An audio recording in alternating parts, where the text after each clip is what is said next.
So at one point in time, we had like 1.5 feet of ice in the marina. So a lot of the docks that we kept in the water happened to freeze and break. Once we purchased it, that's when a lot of things started to fall apart.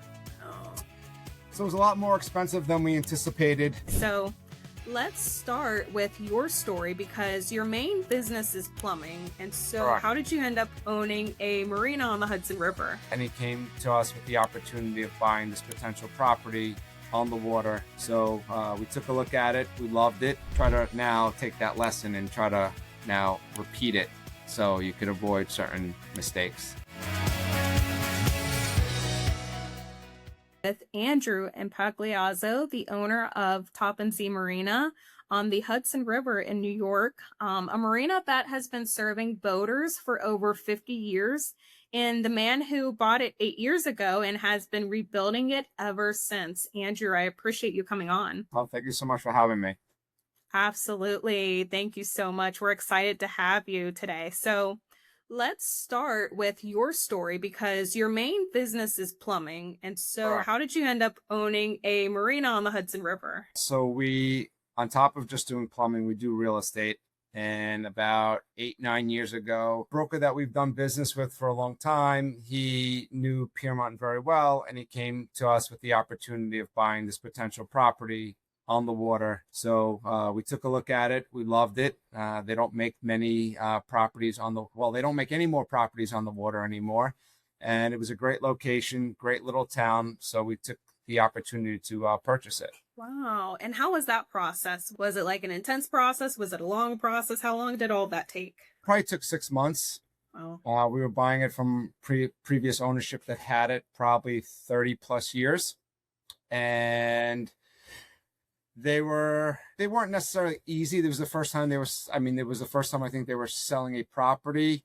So everything was a little difficult with going through the financials and understanding the maintenance of the property. So it took us a little while, but once we did, it was pretty easy. And whenever you took over, the previous owners, they had been fixing things up as, they fell apart. What did that actually look like whenever you walked in, and like, how's that process of upgrading the facility been like over the last 8 years? So their whole premise was, we'll fix it when it's broken. Unfortunately for us, some of the things were in the process of breaking, but once we purchased it, that's when a lot of things started to fall apart. So it was a lot more expensive than we anticipated. First it was the docks, then it was our seawall. We made the conscious effort that we were going to have to invest money in it anyway. So luckily we could do some things in-house, which we were able to save some money. So first year we changed docks. We changed some more docks. And then last year or the year before, we took the task on replacing the seawall, which was definitely a challenge because we were hoping to do it before the season started. And due to the contractor not being able to, or being busy, wound up falling in the center, the beginning of our season. So some of our boaters were a little upset that they didn't have full access to the marina at that time. Yeah, I can imagine. I was going to say, how was that process whenever like you have work going on and then you also have to run a business? Like, how was that process? Was it hard? And like you said, a couple people were a little bit disappointed. So how did you kind of help resolve those issues? It was a challenge, but we told people at the beginning of the season that was what we needed to do.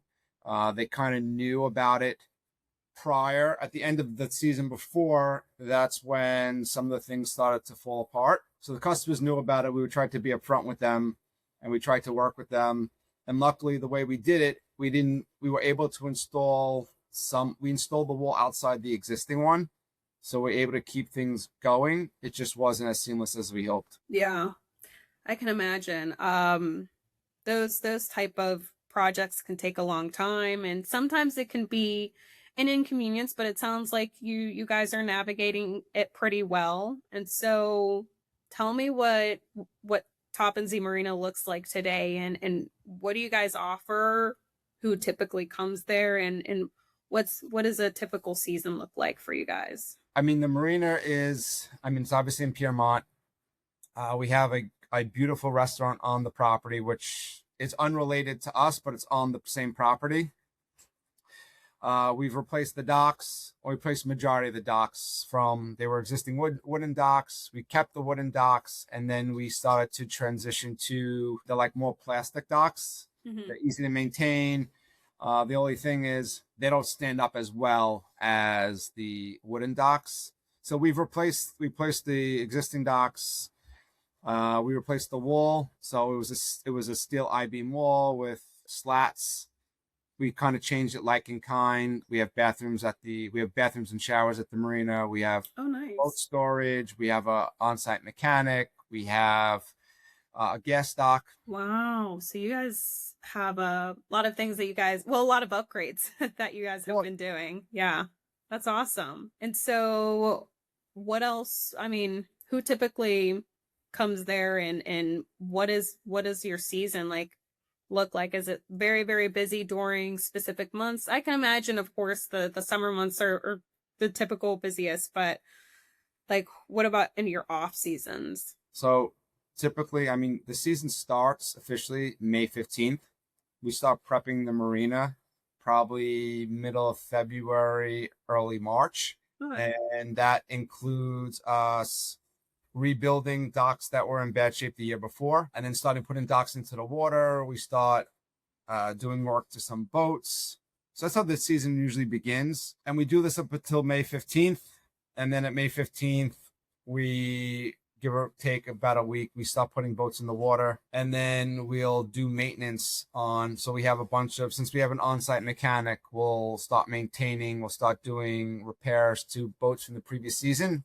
And the reason why we don't do some of this work in the winter, Piermont gets way too cold in the wintertime to really do any type of work. So from October 15th to about the first week of December, it's us taking everything out of the water, doing shrink wrapping, winterizing boats, winterizing the marina. So again, we have 3 months where we can't, just because of the weather, we can't do anything. This season, we actually decided to keep some of the marina intact from the prior season, to keep some of the docks in the water. And unfortunately, this was probably one of the coldest winters in like 50 years. So at one point in time, we had like 1.5 feet of ice in the marina. So a lot of the docks that we kept in the water happened to freeze and break. So we were hoping to save some money, because every year we wind up spending all this money taking the docks out. Yeah. It was the one year where everything wound up freezing. What's it looking like for this year? I would imagine something different, but no, I mean, luckily the guys, we started relatively early. We bought all the wood, all the poles. Oh, good. I have a decent team. Some of the people have been at the marina for 20 plus years. Oh, wow. They have the skill, they have the know-how of getting us back. They put us back together. Good. And so your team has been with you for sounds like quite a long time. Well, they've been with us since we started, but they predated. They were with the old ownership. Wow. So, yeah. Which is nice.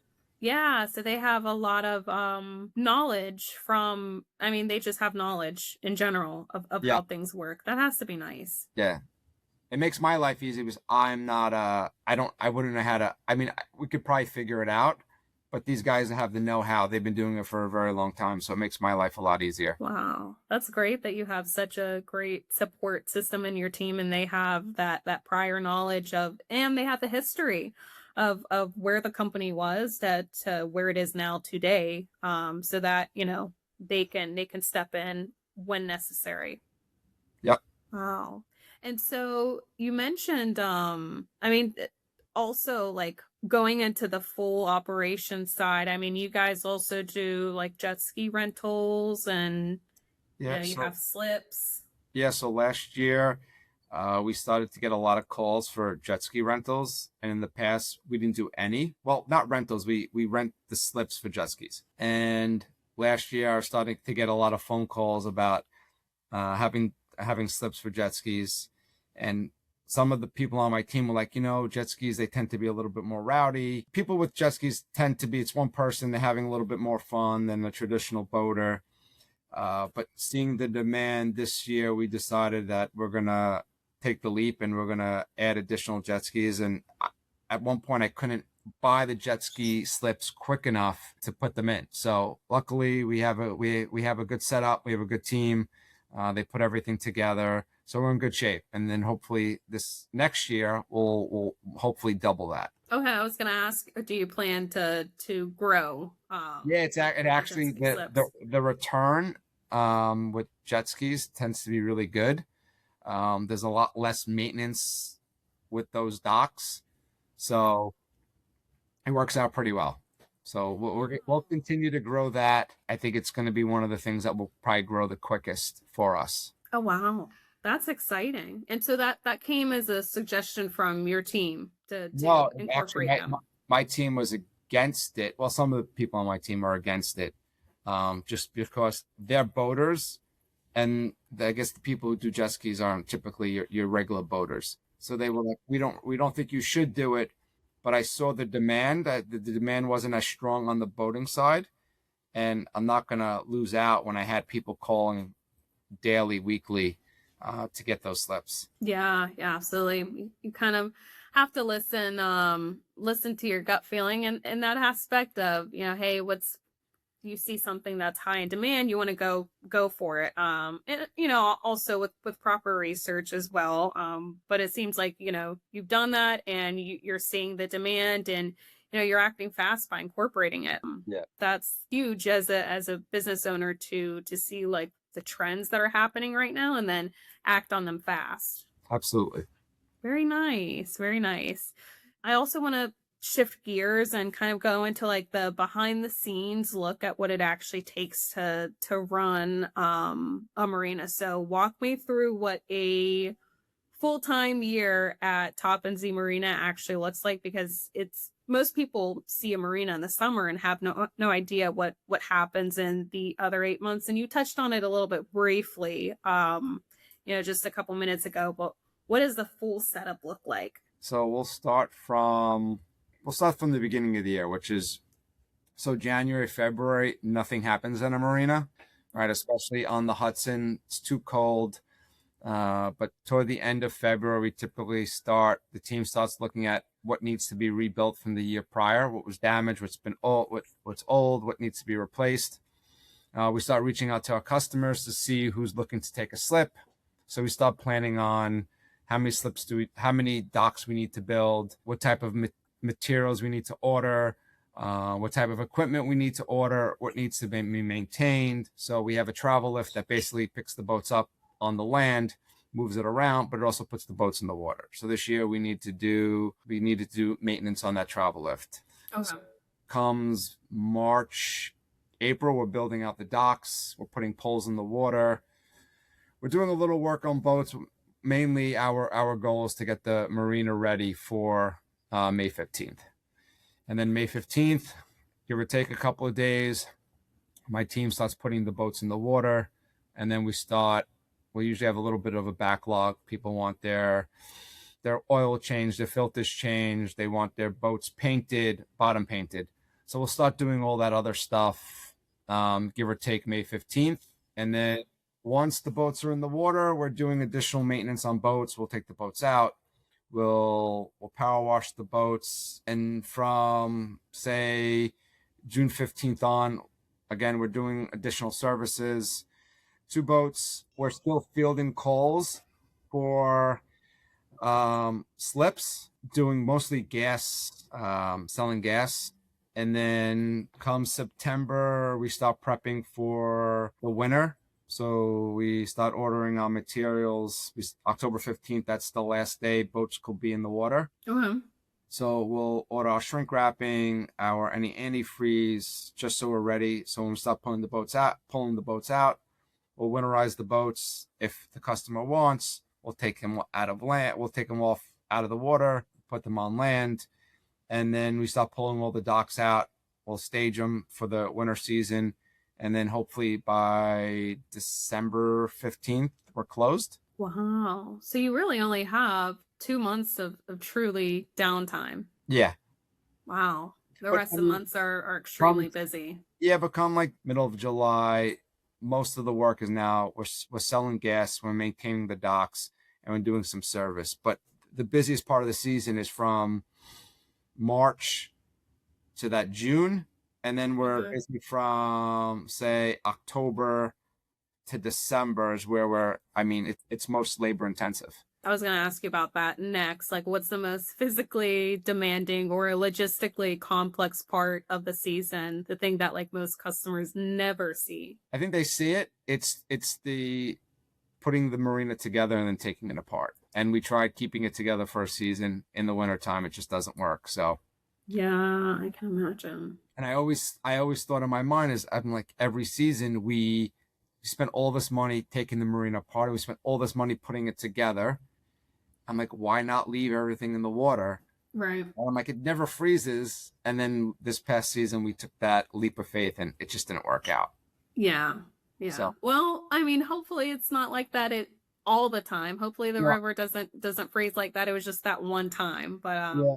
But now I understand why they want to do it. I mean, it's just the amount of damage the water does. It's worth taking it apart. yeah. And do you guys get any, I mean, you're in New York, so is it like, do you guys get any severe like windstorms that like may take things apart too, or? So if it's windy, the Hudson River gets really, really choppy. So that's how we had a storm 2 summers ago that came through, and that's what kind of put the caused severe damage to our exterior wall that took it down.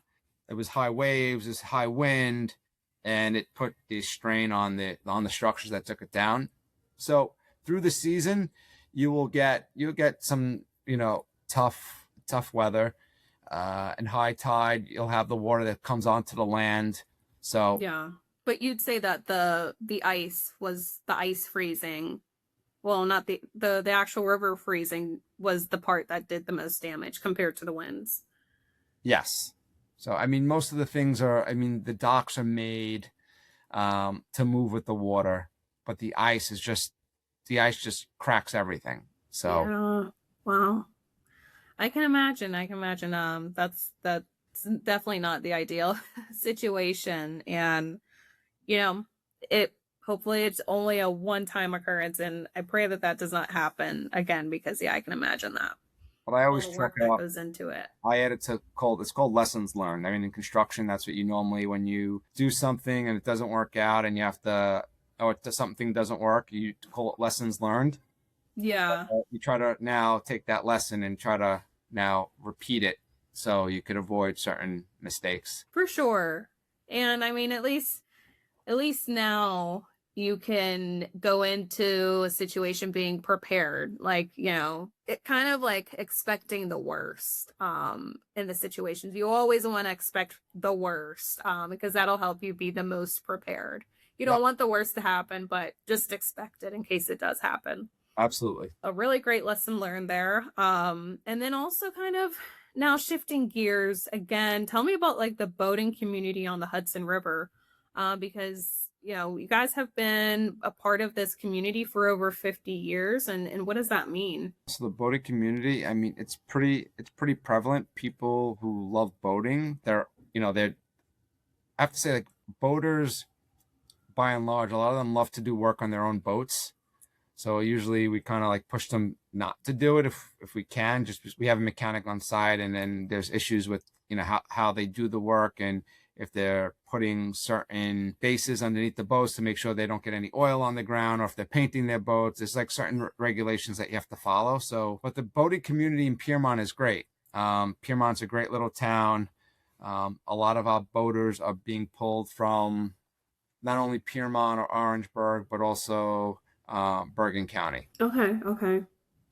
I'm a little bit familiar with Bergen County, but yeah, Bergen County, that sounds familiar. I know it does. I know I'm familiar a little bit with the area, but won't say I'm an expert in that area. And so what do you think, like, from your experience, what makes like a great marina experience beyond just having like a slip available? So I think customer service is important. And I don't come from a customer service background, right? I'm an engineer by trade. So for me, it's definitely a learning experience. But to have gas at the marina is also a great amenity. Showers and bathrooms are a great amenity. What else? On-site mechanic, I think, is key, because a lot of these marinas, they don't have the on-site mechanic. Me, I'm lucky I could have my on-site mechanic also do some of my day-to-day management, Mm-hmm. which is a great add. And then also we have a great restaurant on the property as well. So people love to boat, Nice. and then they love to eat. And Yeah. on the marina, it's like going to Greece, but not having to go to Greece. So Yeah. the operator is a really good operator. He knows what he's doing. I mean, he's created great experience at the restaurant itself. So you kind of get everything that you need when you want to go boating, I think. Especially Yeah. if you've done boating, if you want to eat, you could go have dinner or lunch. And do you guys have like events for like the different holidays? Like I know 4th of July just came up. So we have not. We did. So when we first purchased the marina, we were using an outside management company for, I want to say it was either 2 or 3 years that they managed the marina, which we felt that just the way we wanted things managed and the way they wanted to do, there wasn't a synergy there. But when they did manage it, we did do something for, I think, the beginning of the season and 4th of July, and that's something that I thought about implementing. Maybe not this year, but maybe next year, where we just once a year, maybe twice a year, beginning and end of season. Yeah. I think 4th of July is a little more difficult, but have those beginning and end of year activities, which gives people reasons to go to the marina and stay there. Yeah, for sure. When we did do it several years back, there was a great turnout for it. Oh, really? What Yeah. year was that you guys did that? It was either 1920 was COVID. So Mhm. maybe it was either 19 or 21 that we did it. I mean, it was a Okay, while, okay. but it was a great turnout. We had the restaurant. There was a different restaurant at the time, and they catered the event for us. Oh, wow. So it was perfect. And we probably do the same thing. I mean, you want to give the business to your neighbors, so we'll probably definitely do that maybe next season. That would be a great duo for sure. For sure, having food and then also being able to go on the water. That would be a great duo for sure. And so I want to know from your perspective, because you're in the plumbing business and you come from an engineering background, like what has been the hardest thing or hardest lesson learned? Maybe it's something that you guys are currently like a bottleneck that you guys are trying to manage right now. What have you found that's been maybe like a bottleneck or something that has been hard to manage in your time like running the marina? I think the first thing is sometimes customer service. Just is the saying that the customer's always right. That's not Yeah. always the case.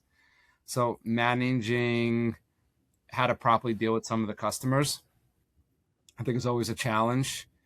From a bottleneck is sometimes me, because I'm somewhat of a control freak and I don't delegate very well. So I'm usually in my office in the city, whereas the marina it's not far. It's like 30, 40 minutes away, to make sure Okay. relaying the information that I'm getting from customers to my team.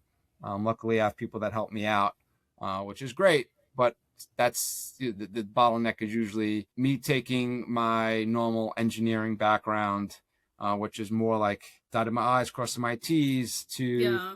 me dealing with the customer, and then also relaying the information from the customer to my team.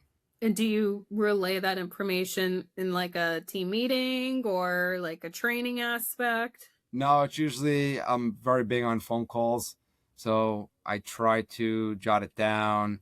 I have Rhea on my team that I'll usually take that information, give it to her, and she'll relay it to the team. And then, I try to do a follow up every so often with the team to make sure that what needs to be done is getting done. Very nice. So you have a lot of people that help you, and shout out to Rhea as well for helping. I know she's been a big help throughout this process and relaying information back and forth. So definitely want to give a big shout out to your team. No, absolutely, because otherwise I'm not great with the emails, and so she helps me greatly with that stuff. Oh, very nice. Yeah, it's important to have a good team or a good set of people who you can rely on. That's ultimately they're going to help you. They're going to be your champion throughout this business. So that is just a great lesson for those out there, especially those who own a business, to make sure you have a good set of people around you to help keep you updated on all things.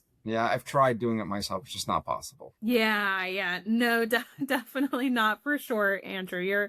I can imagine how busy you are. So yeah. And so we talked about some of the challenges around owning a marina. What is the most rewarding part of this business for you? Not so much like the operations, but maybe it's like a feeling that you have, you get to, that shows you like the rewarding part of the business. I mean, if I look back to see where the marina was and where it's going, I think seeing the end product at the end of the year, to see that this year for a while, the number of boaters are going down, and now that I see the number of boaters are going back up, I noticed that now we have we have many more jet skis. I mean, we didn't have any previously. Yeah. I think doing these little things, and seeing that our revenue is growing, I think our customer service is getting better. Seeing the overall, like looking at the marina and seeing, all right, we were able to make all these changes in a relatively small period of time. And for me, is when you make these changes, they're usually pretty cost intensive. So managing all those while also maintaining profits, and growing the business, I think is one of the many things that is something to be proud of. That's a great point. So you're essentially saying that like the little things that you guys have done have added up into where, how you guys are able to measure your success. Yeah. Very nice. Very nice. That's awesome. I was a little nervous as to, am I going to be able to handle running the marina while also doing my other work. So for me, it was a little bit of it was a little scary, a little overwhelming at times, but figure it out. Yeah. Yeah. I mean, there's no textbook for this stuff. It's definitely something that you have to figure it out as you go. And, mistakes are going to be made. But I truly think that if you take an approach of, hey, it's going to be hard, I have my work cut out for me, and you're willing to put in the work, and then you're willing to reflect, hey, did this work? Did this not work? And go from there. I think that that's such a great approach. And I can see that that's what you're doing. And that's how you guys measure your success. Absolutely. And so do you have what do plans for like growth look like for you? So we rented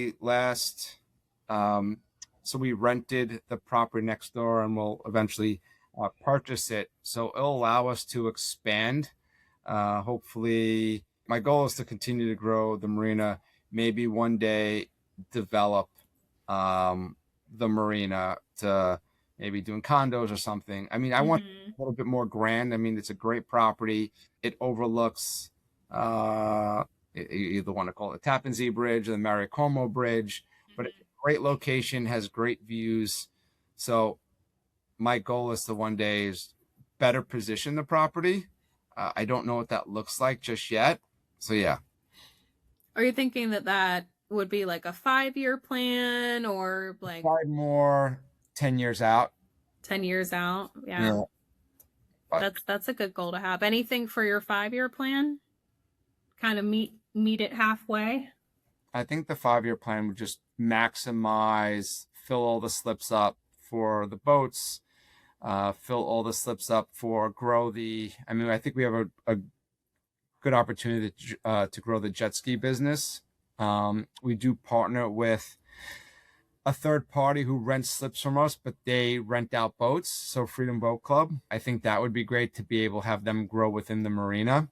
I think there's also potential of doing water sports, right? Renting out jet skis, renting out canoes, which we thought about doing last year.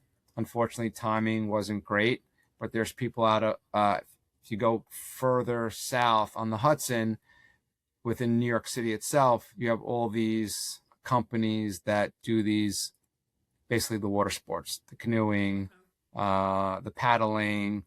So we thought about doing it. I would like to do that in the coming years. So I think that Yeah. would be a great opportunity. It'll bring like the community to the property. I think it'll bring people to the restaurant.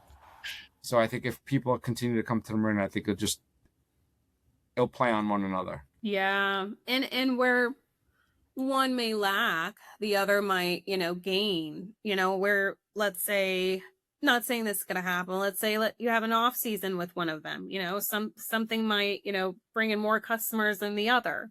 But then at the end, they kind of even each other out, still bringing in people to the property. So that's a great goal to have. And so kind of we looked at the history of Tappan Zee Marina, and then we looked at the current state, talking about the future state.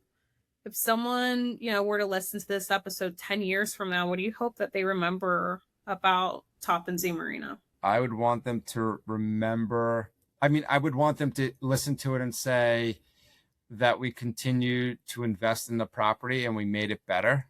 I mean, I think that's where, some investors, their goal is to extract as much profit as possible, not reinvest. We're a little different. We're family owned and managed. So we look at things a little differently. We look at things for the long term. So our goal is to take whatever money we make and reinvest it to make it better for the future. So I hope someone listening to this now in 10 years, they look at the marina and they say, wow, they continue to invest in the property. They've made it better. This is a place that we still want to be. Yeah, and that's a good sign to all the people out there who are either hearing this or who know of your establishment. Like you said, not a lot of people will invest back into their establishment like you have. And so that's all great signs that you really do are trying to make it customer centric. You're trying to grow every single day and figure out ways that you can, accommodate your customers. That's an extremely rare thing to find these days, and a huge lesson for everyone out there, who owns a business, to definitely keep investing in your business to make it better, to make people want to come back, essentially. And I really, really appreciate you coming on. A plumbing business owner who bought a 50-year-old marina, inherited everything that came with it, and you've been rebuilding it one season at a time, while also keeping the community that has called this place home for so many decades right at the center of it. So that's definitely a story worth telling. And thank you for being here. So, and I'm really happy to be on it. No, I'm excited that this was a good opportunity. Yeah, we're excited to have you on and for you to share your story. And so, thank you again for being here. And to everyone listening, thank you for tuning in to Highway and Harbor. If you enjoyed this episode, please subscribe on Spotify, Apple, and YouTube. We've got a lot more conversations coming with incredible people across the marine, RV, power sports, and automotive industries. We'll see you in the next one. Thank you very much.